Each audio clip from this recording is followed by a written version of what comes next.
Maintenant, les logements neufs risquent de disparaître. Pour le moment, le prix du neuf continue à augmenter partout en France. Ils battent même des records en Île-de-France. Le prix du foncier et les nouvelles normes qui sont imposées par l'administration continuent à rendre toujours plus cher le prix de la construction. Et le prix est naturellement reporté sur le client. Seulement voilà, avec l'inflation et puis la hausse des taux d'intérêt et le taux d'usure qui est décidément trop bas, il y a de moins en moins d'acheteurs potentiels. Résultat, les mises en chantier baissent déjà. Et comme les taux d'intérêt vont continuer à augmenter, que les normes rendent la construction de plus en plus chère et que la crise va s'amplifier en 2023, les acheteurs potentiels vont se faire de plus en plus rares. Mais pour vous en dire plus, il faut que je vous raconte une histoire. Bonjour et bienvenue dans cette nouvelle vidéo de Draw My Economy.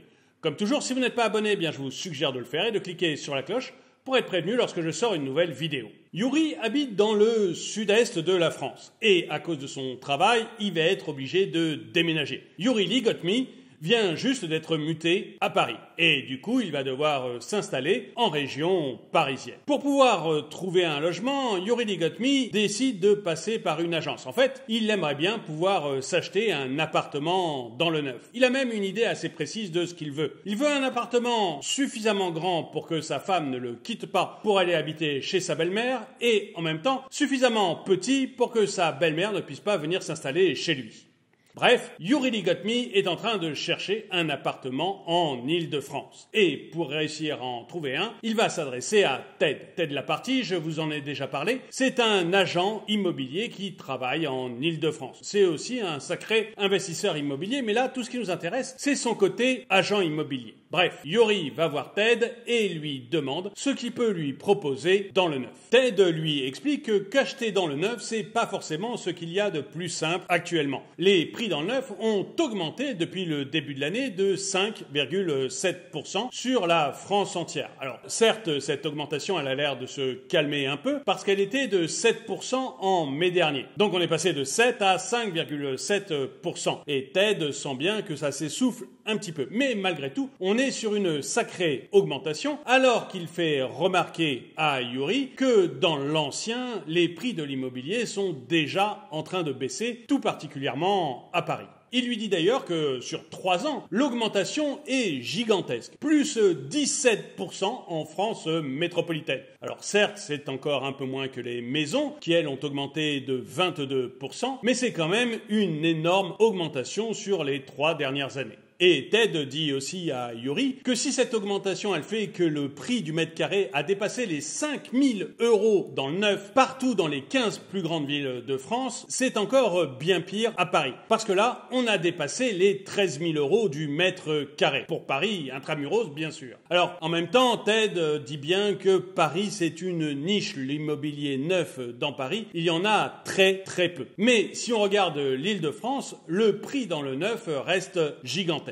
Il n'y a d'ailleurs que 3 villes qui ont dépassé les 6 500 € du mètre carré en France. C'est Paris, dont je viens de vous parler, Lyon et Nice. D'ailleurs, dans l'idée de Ted, la seule des 15 grandes villes de France qui a encore des prix raisonnables, c'est Le Havre, 3 750 € du mètre carré. Bref, Ted dit à Yuri que l'immobilier neuf en Île-de-France comme partout en France, ça n'arrête pas d'augmenter. Et d'ailleurs, si les prix continuent à monter, il n'y aura plus que des tours.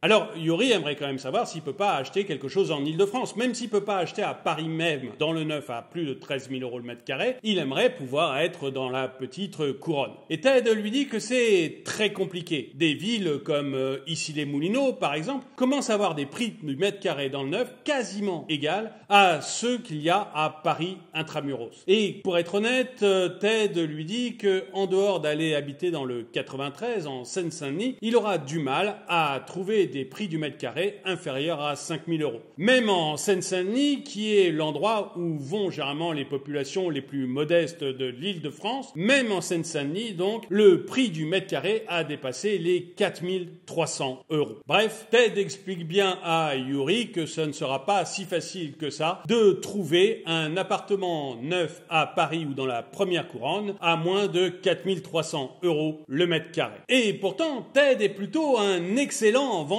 Tenez, l'autre jour, il a vendu un terrain à un jeune couple. 3 jours après la vente, le terrain est inondé. Eh bien, Ted est tout de suite allé leur vendre une maison sur pilotis. Bref, vendre dans l'Île-de-France des bâtiments neufs, c'est maintenant assez compliqué, même si c'est là qu'aujourd'hui on en construit le plus en France. Alors, Yuri demande à Ted si jamais le prix dans le neuf risque de baisser dans les mois qui viennent. Il a bien vu que les prix dans l'ancien étaient en train de baisser, donc il espère avoir la même chose dans le neuf. Et là, Ted lui dit qu'il y a relativement peu de chance. Il y a peu de chance parce que, d'abord, un programme immobilier dans le neuf, ça met très longtemps à se construire, généralement 2-3 ans. Du coup, les immeubles qui sont en train de se construire actuellement et dont les appartements vont être en vente dans les mois qui viennent, eh bien, c'est des immeubles pour lesquels le foncier a été acheté il y a 3 ans. Or, le foncier, surtout en Île-de-France, c'est ce qu'il y a de plus cher et ça représente quasiment la moitié du coût de l'immeuble. Et puis, Ted explique aussi que l'autre problème, eh bien, ce sont les coûts de construction. D'une part, on a l'énergie qui explose, mais également certaines matières premières, dont les matières premières qu'on utilise pour construire des immeubles. Comme il y a flambé des coûts de matières premières et flambé de l'énergie, eh bien, tout cela va se répercuter sur le coût de construction des immeubles. Bref, entre le coût du foncier et le coût des matières premières et de l'énergie, eh bien, on a des immeubles qui vont être de plus en plus chers à construire.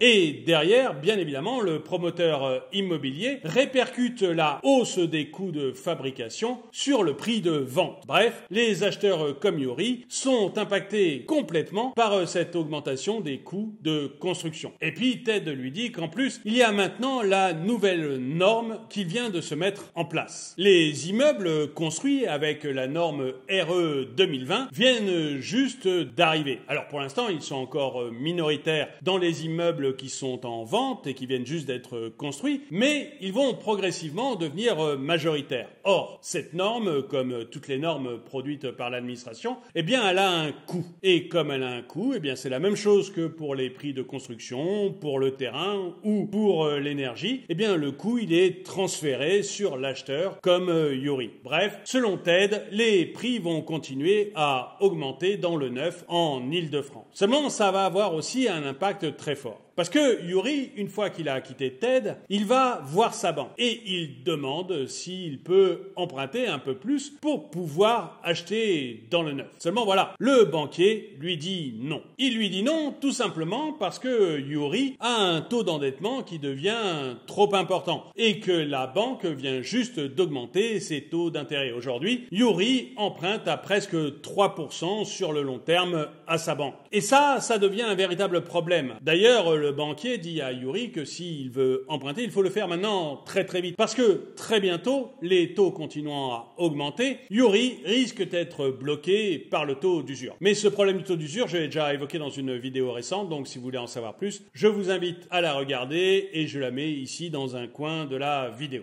Quoi qu'il en soit, le banquier de Yuri ne veut pas lui prêter davantage. Et il en est même à lui dire que, actuellement, il est en train de perdre du pouvoir d'achat immobilier. Et le cas de Yuri, c'est un cas qui est assez général en France. Il est de plus en plus difficile d'emprunter. J'en avais parlé dans cette autre vidéo. Comme il devient de plus en plus difficile d'emprunter et que le prix du neuf augmente petit à petit, eh bien, tout simplement, les mises en chantier dans le neuf diminuent. Les promoteurs ne veulent évidemment pas construire d'appartements ou de maisons s'ils ne sont pas sûrs d'arriver à les vendre. Et déjà, sur les 9 premiers mois de l'année, on a une baisse de 3% des mises en chantier dans le neuf. Et a priori, d'après les statistiques que l'on a, cette baisse de mise en chantier devrait continuer. Et on devrait donc avoir de moins en moins d'appartements neufs disponibles. Et ça, naturellement, ça va accentuer le manque de logements dans les zones tendues comme l'Île-de-France, par exemple. Alors, moi, ce que je vous avais dit dans d'autres vidéos, c'est qu'à mon avis, l'immobilier était pour l'instant vraiment surcoté avec des prix qui étaient beaucoup trop élevés et qu'on allait avoir, en cas de remontée des taux, un immobilier qui allait se stabiliser et puis qui progressivement allait baisser et peut-être même baisser fortement. Et aujourd'hui, on a quand même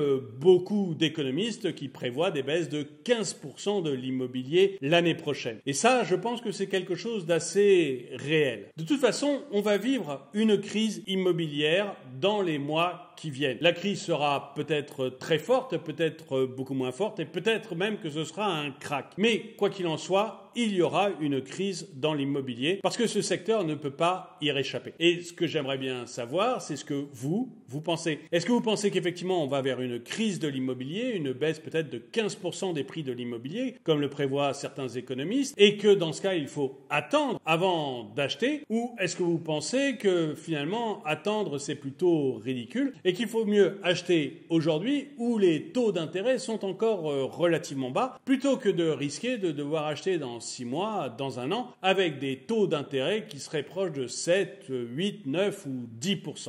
Dites-le moi dans les commentaires. Et le dicton du jour. Pour pouvoir admirer un arc-en-ciel, il faut d'abord endurer la pluie.